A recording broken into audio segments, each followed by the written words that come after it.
नमस्कार मित्रांनो, S24 live TV मध्ये तुमचं मनापासून स्वागत आहे। आज आपण ऐकणार आहोत अशी एक सत्य घटना, असा एक केस जो सगळ्यांच्या मनाला हादरून गेला आहे। ही घटना हिमाचल प्रदेशातील मंडी गावातील आहे। विनय प्रताप सिंग वय 60 वर्ष हे एक क्लास 1 ऑफिसर होते। ते हिमाचल प्रदेशातील मंडी रहिवासी होते, पण त्यांची नोकरी उत्तर प्रदेशामध्ये होती। काही दिवसात त्यांची रिटायरमेंट होणार होती। त्यांच्या कुटुंबात फक्त 2च लोक होते। पत्नीचे निधन 8 वर्षापूर्वीच झाले होतं आणि त्यांचा मुलगा जो आपल्या पत्नीबरोबर मुंबईत सेटल झाला होता। विनय लखनौमध्ये राहत होते आणि आता त्यांचा रिटायरमेंटचा दिवस आला होता। रिटायर झाल्यावर विनय प्रताप सिंग आपल्या गावात मंडी हिमाचल प्रदेशात परत गेले आणि काही दिवसांनी त्यांचा मुलगा आणि सून भेटायला आले। ते दोघे त्यांना मुंबईला सोबत यायला सांगतात। मुलगा म्हणतो, पप्पा आता तुम्ही रिटायर झाले आहात, इकडे एकटे काय कराल, चला आमच्या सोबत। पण विनयजी म्हणतात, नाही बेटा, इथे माझं घर आहे, माझे लोक आहेत, माझे नातेवाईक आणि जुने मित्र सगळे इथेच आहेत। आता उरलेलं आयुष्य मी इथेच घालवायचं ठरवलं आहे, तू काळजी करू नकोस, मी स्वतःची काळजी घेईन। खूप समजावल्यावरही विनयजी ते तयार होत नाहीत आणि मुलगा सून मुंबईला परत जातात। विनय प्रताप सिंग गावाकडे एकटे राहू लागतात। रिटायरमेंट नंतर त्यांनी स्वतःसाठी एक दिनक्रम ठरवून घेतला होता। सकाळी उठायचं, मॉर्निंग वॉक जायचं, पार्क आणि गार्डन मध्ये फिरायचं। मॉर्निंग वॉकला त्यांना काही जुने लोक भेटायचे, ज्यांच्याशी ते गप्पा मारायचे। त्यांनी एक मेड ठेवली होती, जी त्यांचं जेवण बनवायची। अशा प्रकारे त्यांचे दिवस जायचे। टीव्ही पाहणं, मोबाईल वापरणं आणि फक्त वेळ घालवणं। फक्त मित्रांनो, एकटेपणा ही अशी गोष्ट आहे जी माणसाला शेवटी भारीच पडते। किती व्यस्त राहण्याचा प्रयत्न केला तरी विनय प्रताप सिंग हे हळूहळू एकटे पडू लागले। पार्क मध्ये भेटणारे मित्र संपूर्ण दिवस त्यांच्यासोबत राहू शकत नव्हते आणि दिवसभर घरात एकटे टीव्ही बघणं सुद्धा काही वेळानं कंटाळवाणं होऊ लागलं। विनयजीचं सुद्धा तसंच झालं, तरी त्यांची उत्सुकता अजून जिवंत होती। ते आता हे सगळं करायचं ठरवत होते, जे त्यांनी नोकरीच्या काळात केलं नव्हतं। पत्नी गेल्यानंतरही त्यांना इतका मोकळा वेळ मिळाला नव्हता की ते एकटेपणा जाणू शकतील, पण तो आता रिकामापण हळूहळू नकोशी वाटायला लागला। आपल्या एकटेपणापासून बचाव करण्यासाठी त्यांनी एक लेटेस्ट मॉडेलचा स्मार्टफोन घेतला आणि त्यानंतर त्यांनी सोशल मीडियावर आपली उपस्थिती निर्माण करायला सुरुवात केली। एका प्रोफाईलवर त्यांनी पाहिलं की एक मुलगी इंडियन आहे, पण सध्या कॅनडामध्ये राहत आहे। ती मुलगी सुमारे 18 ते 20 वर्षाची होती। ती दिसायला खूपच सुंदर वाटत होती। थोडा विचार केल्यानंतर विनय प्रताप सिंग यांनी तिची रिक्वेस्ट एक्सेप्ट केली। काही वेळाने त्या मुलीने त्यांच्याशी चॅटिंग सुरू केली। विनय प्रताप सिंग यांनाही ती मुलगी आवडू लागली। ती मुलगी आपले नाव सोनिया सांगते आणि म्हणते ती सुद्धा हिमाचल प्रदेशातलीच आहे, पण सध्या कॅनडामध्ये आपल्या काकांसोबत राहत आहे। ती विनयजींना सांगत होती, माझी आई मी लहान असतानाच मला सोडून गेली। आईचं निधन झालं होतं आणि वडील 2 वर्षापूर्वी वारले, म्हणून काकांनी तिला कॅनडाला बोलवलं होतं। विनय प्रताप सिंग यांनी सोनियाला आपल्या आयुष्यातील सगळ्या गोष्टी सांगितल्या। हळूहळू त्यांचं बोलणं वाढू लागलं आणि दररोज तासनतास त्यांची चॅटिंग सुरू राहायची। त्यांचा इतका जवळीक वाढला की ते एकमेकांशिवाय एकही दिवस राहू शकत नव्हते। साधारण 20 ते 25 दिवस सतत त्यांचं बोलणं झालं। सकाळपासून रात्रीपर्यंत फक्त एकमेकांशी संवाद। त्यांच्या मनात पुन्हा एकदा उमंग निर्माण होऊ लागल्या। विनयजी विसरून गेले की ते आता 60 वर्षाचे आहेत आणि वयाने ज्येष्ठ आहेत।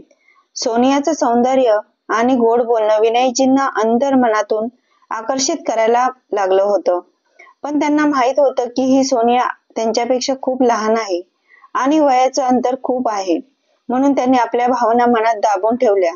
काही दिवसांनी सोनियाने विनय प्रताप सिंग यांना सांगितलं की तिला एका महत्त्वाच्या कामासाठी इंडियामध्ये यावं लागणार आहे। हे ऐकून विनय प्रताप सिंग यांचा आनंद मावत नव्हता। त्यांनी सोनियाला सांगितलं, जेव्हा पण तू इंडियामध्ये येशील माझ्याशी नक्की भेट। त्यावर सोनिया हसून म्हणाली, असं कसं शक्य आहे, मी इंडियामध्ये येईल आणि तुम्हाला भेटणार नाही? इंडियामध्ये आता माझं कोणीच नाही आहे, फक्त तुम्ही आहात। एका आठवड्याने सोनियाची तिकीट बुक झाली आणि ती इंडियामध्ये आली। तिने सांगितलं की आधी तिचं काही काम पूर्ण करायचे आहे आणि मग परतीच्या वाटेवर ती मंडीमध्ये येईल। विनय प्रताप सिंग तिची आतुरतेने वाट पाहत होते। 2 दिवसांनी सोनियाचा फोन आला, मी मंडीमध्ये पोहोचले आहे। विनय प्रताप सिंग तिला घ्यायला स्टेशनवर गेले. तिला प्रत्यक्ष पाहून त्यांचं हृदय जोरजोरात धडधडू लागलं. सोनिया जवळ आली आणि त्यांना घट्ट मिठी मारली. विनय प्रताप सिंग यांच्यासाठी हा क्षण नवीन होता आणि आनंदाने भरलेला होता. ते तिला घरी घेऊन आले. तिथे त्यांनी खूप संवाद केला. तिच्याशी बोलताना त्यांना वाटत होतं की ते दोघं जन्मोजन्मापासून एकमेकांना ओळखतात. रात्रीच्या जेवणानंतर विनय प्रताप सिंग आपल्या मनातील भावना दाबू शकले नाहीत. ते म्हणाले, सोनिया, मला माहित नाही मी जे बोलणार आहे ते बरोबर आहे की नाही, पण मी मनात ठेवू शकत नाही. तुला ते स्वीकारायचं की नाही हे पूर्णपणे तुझ्यावर आहे. तू नाकारलंस तरी चालेल, आपली मैत्री तशीच राहील. सोनिया हसली आणि म्हणाली, आपण काळजी करू नका, मी तुमची मैत्रीण आहे आणि कायम राहीन. तेव्हा विनयजी म्हणाले, सोनिया, तू मला खूप आवडतेस. मी तुझ्यावर प्रेम करू लागलो आहे. माझं तुझ्याशिवाय चालत नाही. माझं वय 60 वर्ष आहे आणि तू फक्त 20 वर्षाची आहेस. हे ऐकून सोनियाच्या डोळ्यात पाणी आलं. ती उठून आली आणि विनयजींचे हात धरून म्हणाली, विनयजी, मला तुमच्यावर खूप प्रेम आहे, पण आपल्या वयाच्या अंतरामुळे मी थांबले होते. मला समाजाची भीती वाटत होती. लोक काय म्हणतील, आपल्या नात्याला काय नाव देतील. त्यावर विनयजी म्हणाले, सोनिया, जर तुला या नात्याशी काही अडचण नाही तर मी पूर्ण जगाशी लढायला तयार आहे, तुझ्यासाठी आणि आपल्या प्रेमासाठी. सोनिया हसून म्हणाली, मला काही अडचण नाही. मला तुमच्या सोबत राहायचं आहे. समाज काय म्हणतो याची पर्वा नाही. हे आपलं आयुष्य आहे. आपण ते पूर्ण आपल्या पद्धतीने जगूया. दोघेही या गोष्टीवर एकमत झाले. त्या रात्री सोनिया विनय प्रताप सिंग यांच्यासोबत शारीरिक संबंधात गुंतली. पुढचे 2 दिवस ती त्यांच्यासोबत होती. ते दोघे एकमेकांशी प्रेमी प्रेमिकाप्रमाणे राहत होते. 2 दिवसांनी सोनिया दिल्लीसाठी रवाना झाली. तिची फ्लाईट कॅनडासाठी होती. विनय प्रताप सिंग तिला एअरपोर्ट पर्यंत सोडायला गेले.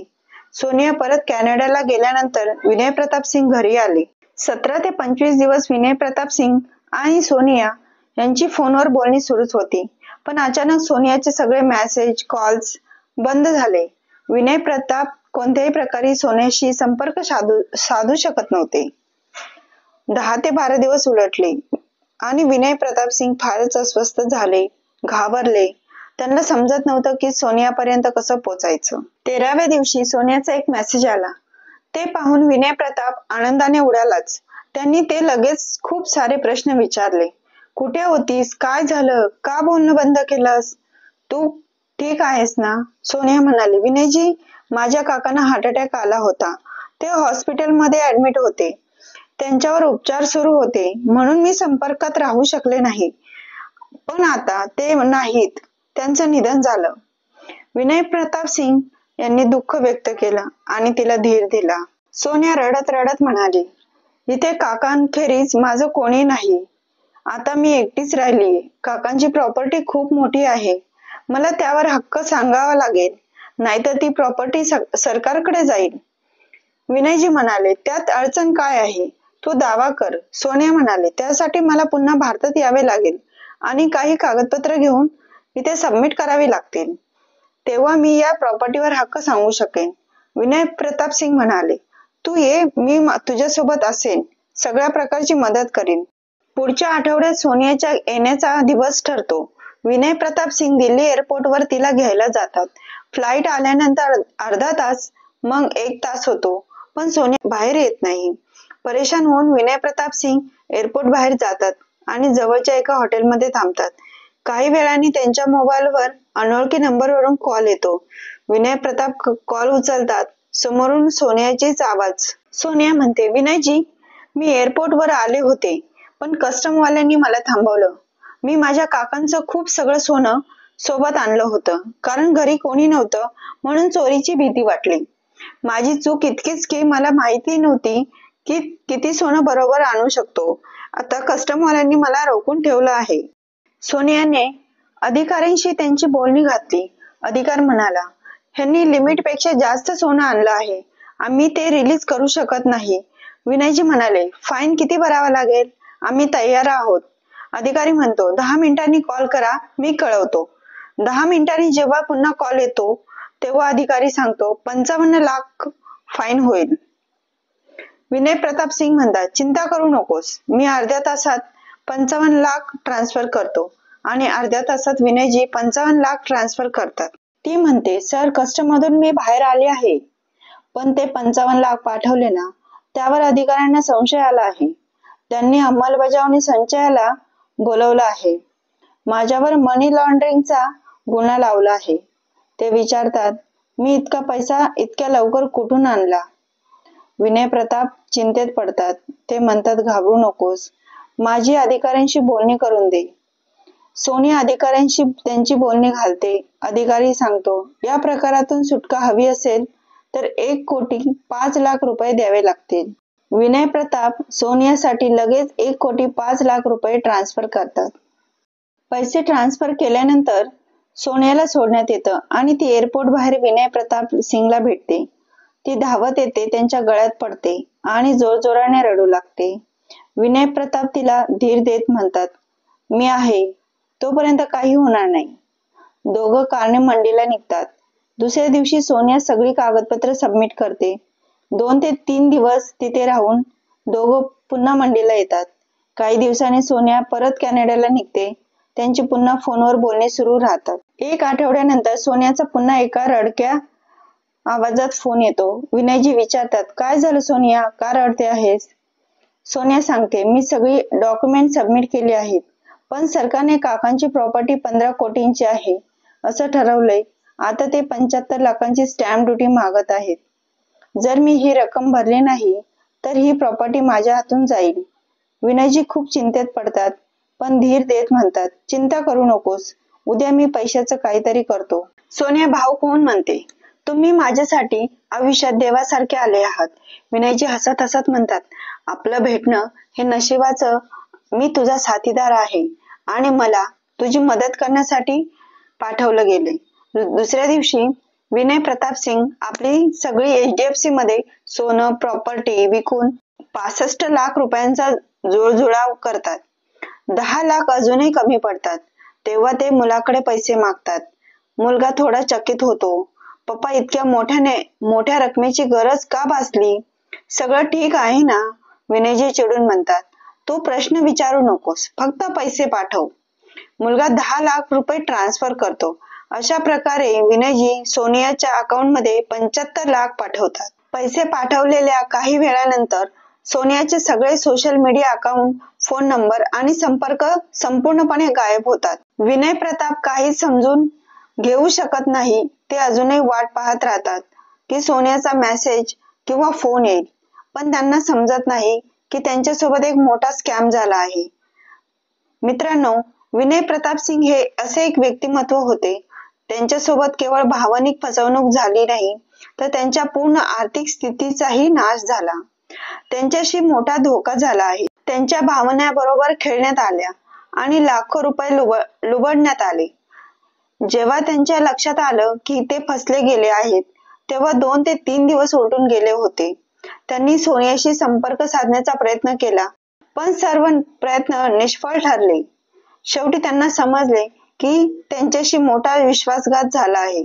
पण मित्रांनो, हे ऐकून तुम्हाला आश्चर्य वाटेल की विनय प्रताप सिंग यांना पैसे गमावल्याचं दुःख नव्हतं.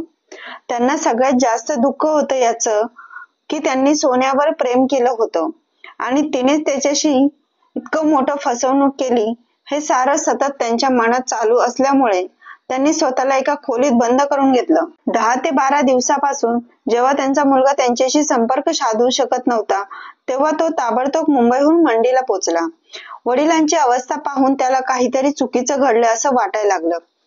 जेव्हा तो त्यांना विचारतो की अखेर काय झालं आहे, तेव्हा विनय प्रताप सिंग सर्व गोष्ट आपल्या मुलाला सांगतात. मुलगा त्यांना लगेच पोलीस स्टेशन जायला सल्ला देतो, पण विनय प्रताप सिंग साफ नकार देतात. पैसे गेले काही हरकत नाही, मी आयुष्यभर जे कमवलं होतं ते गेलं, पण सोन्याकडून फसवणूक होणं हे माझ्यासाठी खूप वेदनादायक आहे.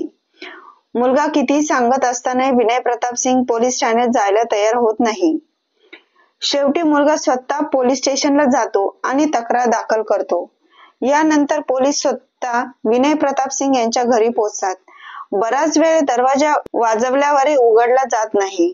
तेव्हा पोलिसांना दरवाजा तोडावा लागतो. जेव्हा आत जातात तेव्हा पाहतात की विनय प्रताप सिंग यांनी गळफास लावून आत्महत्या केली आहे. ते आपली जीवनयात्रा संपून बसले होते. खोलीत एक सुसाईड नोट मिळाली, ज्यामध्ये लिहिलं होतं, माझ्या मृत्यूला मीच जबाबदार आहे. जर माझा मुलगा FIR करतो आहे आणि सोनिया पकडली गेली तरी माझी प्रशासनाला विनंती आहे, तिच्यावर कोणीही कारवाई करू नये, कारण मी तिच्यावर खूप मनापासून प्रेम करत होतो आणि आजही करतो. हे सुसाईड नोट वाचून सगळ्यांच्या डोळ्यात अश्रू येतात. विनय प्रताप सिंग यांच्या मुलासोबत जिथे उपस्थित प्रत्येक जण हेच विचार करू लागतो, एखादा माणूस आपली संपूर्ण आयुष्याची कमाई आणि भावना कुणासाठी इतक्या सहजपणे कशा काय अर्पण करू शकतो. मित्रांनो, या संपूर्ण घटनेवर तुमचं काय मत आहे, कमेंट मध्ये नक्की कळवा. पुन्हा भेटूया एका नवीन व्हिडिओ मध्ये. तोपर्यंत स्वतःची आणि आपल्या लोकांची काळजी घ्या. धन्यवाद.